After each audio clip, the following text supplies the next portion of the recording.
So what is up, guys? Nick here, helping you to master your technology. iPhone 17 Pro Max versus the iPhone 14 Pro Max.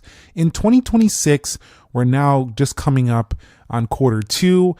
Upgrade or wait. We're only about 6 months away from the iPhone 18 Pro Max, and you might be wondering, you know what?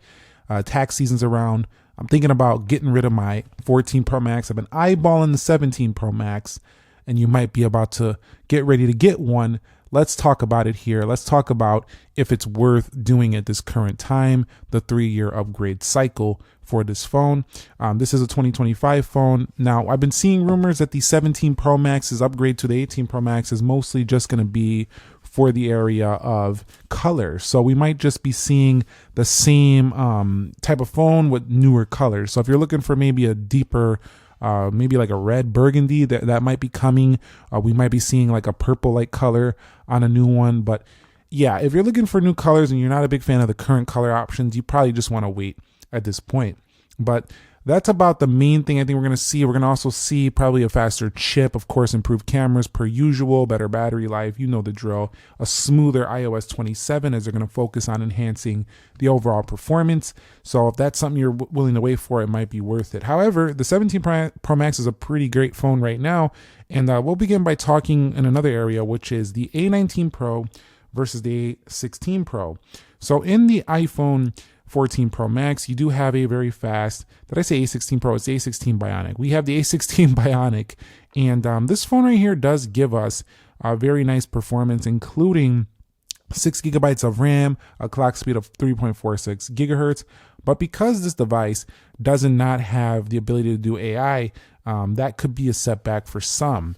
The actual real-world performance, though, is also snappier on the 17 Pro Max, as you would expect, but it's pretty substantial. It's almost a gigahertz higher clock speed. So what that means in real-world practice is that everything feels like it flies faster through the operating system on the 17 Pro Max. You also have double the RAM, so 50% improvement in the RAM.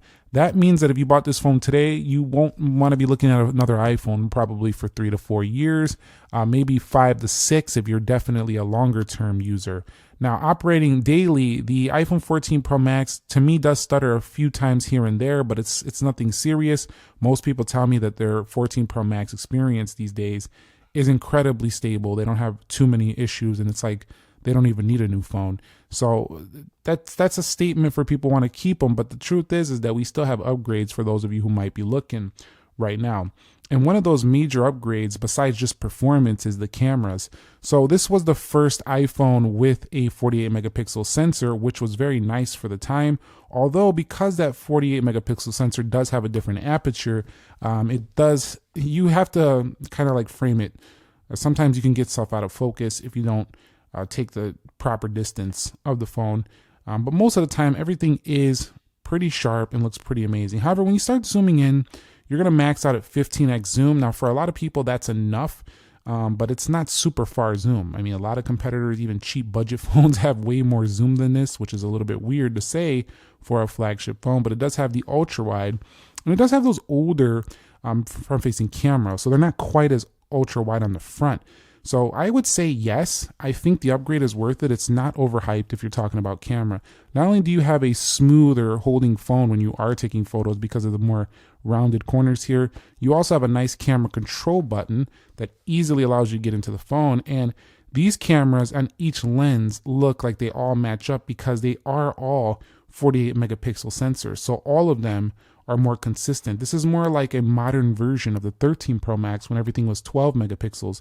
Now, when you zoom in, you can zoom in 40x zoom. So the zoom is substantially higher. But the area that you really notice that is a big change is that front-facing camera. Look how much wider that goes than the 14 Pro Max. So, if you're looking for an upgrade now and selfie quality matters to you, this is a definite upgrade. It's also 18 megapixels, so it's a higher megapixel count as well.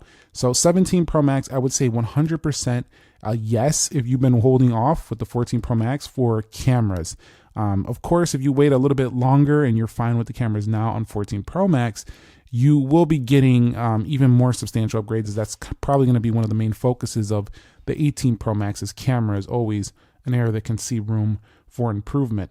Now, battery life is another huge upgrade for these phones. Actually, it's one of the most substantial ones, I would say, if you're deciding to do this upgrade, because with the iPhone 17 Pro Max, they made this battery, especially on the US model, over 5,000 milliamps. Now this capacity, is really a good high level compared to the 4,000s they were in with the 14 Pro Maxes. But the thing was that the 14 Pro series was never a really strong battery life phone. And you're going to hear comments saying, Nick, what is this guy talking about? I get through the day. You can get through the day all you want. I'm saying that the iPhone 17 Pro Max is a 2-day phone. That's what I've been experiencing with this device. I top it up every night just because I want to, but I don't have to. I'm still actually finishing the day with like 60 something percent. I just like to charge up just to have that extra juice in the tank, but at the same time, I don't need to. With the 14 Pro Max, I always had to top up every night. So if you were looking for a battery upgrade, this is a definite go on these right here, for sure. So I would do that right away. Like if I was like, you know what, I want better battery life. Yes, 14 Pro Max to the 17 Pro Max, I wouldn't even wait on it. If you're ready to buy a phone now, I wouldn't even wait. It's got the battery life upgrades you need, and it's already available today. Now, another thing you might notice is that the display is actually a bit bigger on the iPhone 17 Pro Max. It's actually 6.9 versus 6.7. So how does that actually showcase itself in the real world? It does it through a reduction in bezels. So if you look closely, it's kind of hard to see, but the bezels are much thicker on the 14 Pro Max. And what that leads to is a phone that doesn't look quite as all screen as the iPhone 17 Pro Max. It's a small detail, but you do get that extra width, the extra size. You can see it right here side by side. If you look at the 17 Pro Max, slightly taller. Just always leads to a little bit more enjoyable media consumption when you have a larger screen. One thing that hasn't changed is dynamic island. I hope on 18 Pro Max they lower down the dynamic island.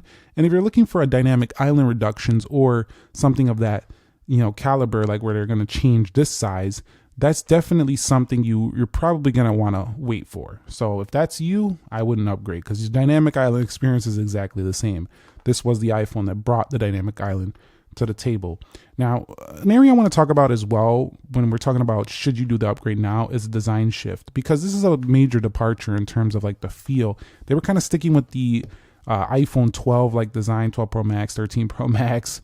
Even the 16 Pro Max is very similar to 14 Pro Max, 15 Pro Max. Yes, they changed the materials to titanium on those the two that came after this.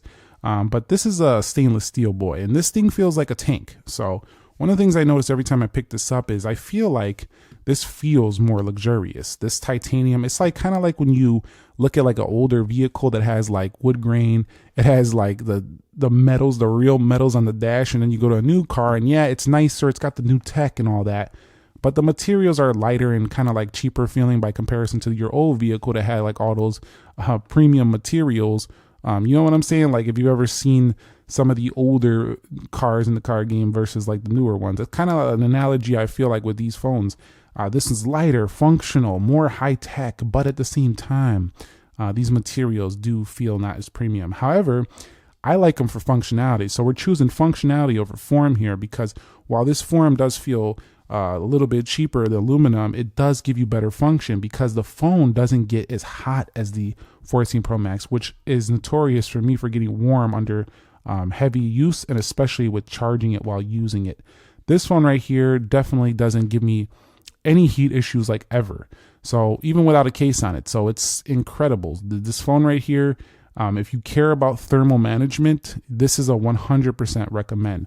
Also, if you always thought that the iPhone 14 Pro Max felt like kind of chunky or a little bit sharp in the corners, not very comfortable, and you're like the type of person who uses it without a case, you will love the 17 Pro Max. It feels much nicer to hold in the corners.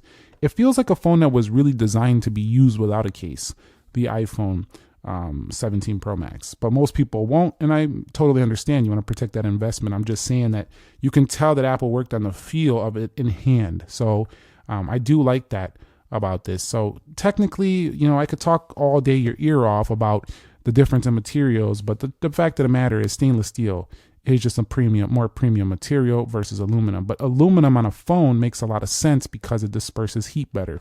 So, and even more than titanium. So I do like it. And also you don't have this shiny, dirty, getting stainless steel edges over here that get dirty on pretty much any stainless steel iPhone. That's something to note. You can see right here, we do have ourselves the silent switch that actually went away. So if you like some of those classic Apple features like a silent switch, you're still on board with Lightning, which a lot of people aren't anymore. But if you still have a bunch of Lightning stuff and you're not ready to make that transition, that might annoy you.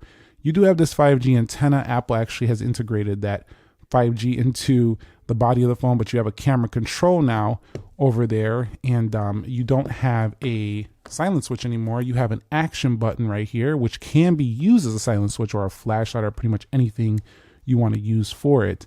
And then you have this camera area. One thing I don't like is we have that antenna up there now instead of on the body on the right side, like we talked about earlier. Put the camera control. To me, that's a little bit of a not a good angle of this phone.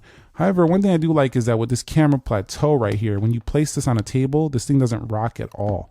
Now, this phone will give you not much rock, a little bit on the left side here, but this phone, pretty much no rock. So you'll get a little bit on here, but not much either. It's pretty well balanced as well.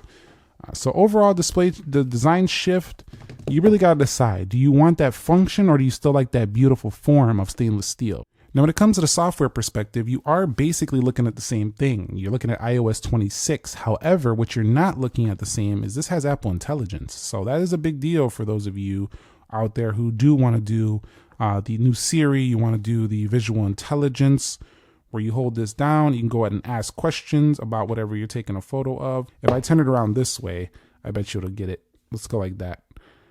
You'll see right there. It's going to know. 15 Pro, it's 14 Pro right there. So it thinks it's one of those editions. That's how close these phones look, that even the AI is like, yeah, is that the same phone as the other ones? But you get the point. You have your AI visual intelligence right there. You have the rewrite tools. You have all the stuff you need for the AI stuff. Although it's not quite as advanced, I think, as some of the Android phones out there. This phone does support it. So if you're looking for that, the 14 Pro Max is definitely worth the upgrade. If you're like, nah, bro, I just need ChatGPT, I just need Gemini.